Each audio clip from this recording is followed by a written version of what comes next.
अब drones manufacturing के लिए भारतीय कंपनियां तैयार हैं। PLI प्रोडक्शन लिंक इंसेंटिव के तहत भारत ने ड्रोन बनाने के लिए पहली प्रोविजन लिस्ट निकाली है, जिसमें 14 कंपनियों के नाम शामिल हैं। PLI में सिर्फ ड्रोन मैन्युफैक्चरिंग को शामिल नहीं किया गया है, बल्कि इसमें ड्रोन के सभी कंपोनेंट बनाने वालों को भी शामिल किया गया है। PLI एक सरकार की तरफ से दी जाने वाली स्कीम है।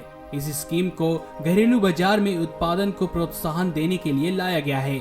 इस स्कीम के तहत अधिकतर इलेक्ट्रॉनिक और ऑटोमोबाइल सेक्टर को शामिल किया गया है, जिन्हें मैन्युफैक्चरिंग बढ़ाने के लिए आर्थिक सहायता दी जाती है।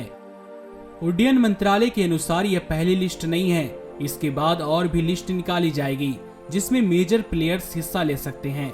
सबसे कमाल की बात यह है कि लिस्ट में 14 नाम में से 9 मैन्युफैक्चरर ऐसे हैं जिन्होंने ड्रोन्स और इसके पार्ट्स दोनों की मैन्युफैक्चरिंग के लिए अपना नाम दर्ज करवाया है।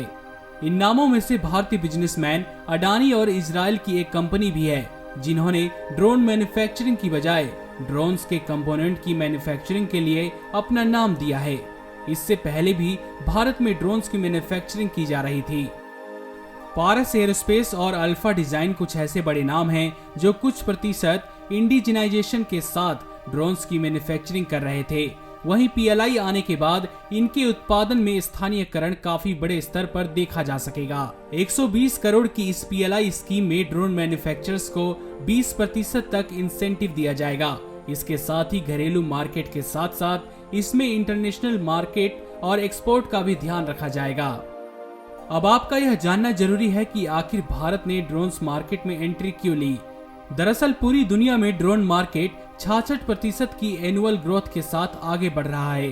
2025 तक इस मार्केट की वैल्यूएशन करीब $63 बिलियन होने की उम्मीद लगाई जा रही है।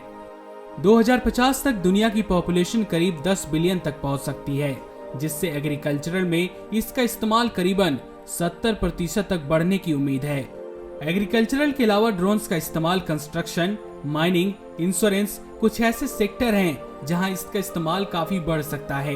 विश्व में अमेरिका, चाइना और इजराइल ड्रोन्स मैन्युफैक्चरिंग में सबसे आगे हैं और यहां तक इन देशों की आर्मी में भी ड्रोन का इस्तेमाल किया जाता है। ड्रोन्स मैन्युफैक्चरिंग और इस्तेमाल की बात करें तो इन देशों की तुलना में भारत को काफी काम करने की जरूरत है। ऐसा नहीं है कि भारत में पहले ड्रोन्स नहीं बनाए जाते थे, लेकिन इसके अधिकतर कंपोनेंट चाइना से इंपोर्ट किए जा रहे थे। DRDO समेत कुछ अन्य PSU public sector undertaking armed forces के साथ ड्रोन्स बना रहे थे, लेकिन अब PLI के जरिए प्राइवेट प्लेयर्स के आने से इनको और बड़े स्तर पर किया जा सकेगा। PLI स्कीम के अंतर्गत 40% का स्थानीयकरण रखा गया है, जिसका मतलब है कि भारत में बनने वाले ड्रोन में से कम 40% स्थानीयकरण रखा जाएगा। 40% स्थानीयकरण मतलब जिस भी ड्रोन्स का उत्पादन किया जाता है उसमें 40% कंपोनेंट देश में ही बनाए गए हों। ड्रोन्स में उत्पादन के 80% स्थानीयकरण तब पहुंचा जा सकता है जब देश में इलेक्ट्रॉनिक आइटम की मैन्युफैक्चरिंग बड़े स्तर पर हो।